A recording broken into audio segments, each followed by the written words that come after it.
சென்னையில் 43வது புத்தக கண்காட்சியை முதலமைச்சர் எடப்பாடி பழனிசாமி நேற்று துவக்கி வைத்தார். கம்ப ராமாயணம் தந்த சேக்கிலார் அடிமைகளின் சூரியன் என போற்றப்பட்டு அபிராகம்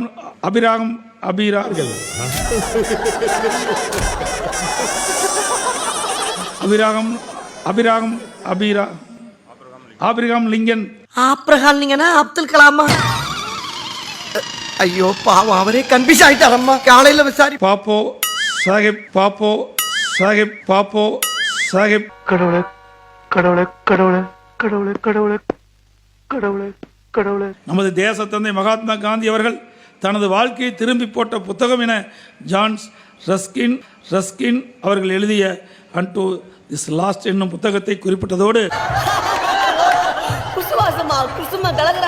பாப்போ சாஹிப் டாக்டர் அம்பேத்கர் அவர்கள் தனக்கு மரண தண்டனை விதிக்கப்பட்ட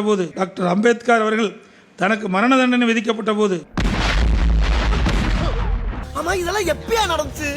அழுது புலமால் மன்னிப்பு கடிதம் எழுதி உயிர் பிச்சை கேட்காமல் தான் தூக்கிலிடுவதற்கு முன்பு வரை புத்தகத்தை படித்துக் கொண்டிருந்தவர் மாவீன் பகத்சிங் அவர்கள்.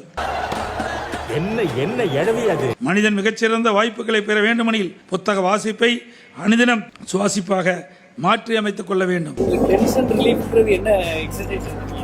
என்ன நிறைய குணம் கொடுக்குறாங்க, புக்கு நிறைய விஸ்டேஸ் புக்கு கொடுக்குறாங்க. காலங்காத்தால ஒரு ரூசு போயிட்டு வந்து சிக்கிட்டமே, இவன் ரூட்லயே பேசி அனுப்பிச்சிட வேண்டியதான். படிச்ச புத்து எவ்வளவு படிச்சாலும் புரிய மாட்டேங்குது. எதுக்கும் புக்கை கொஞ்சம் நேரம் வச்சு படிச்சு பாருங்க, புரிஞ்சாலும் புரியும்.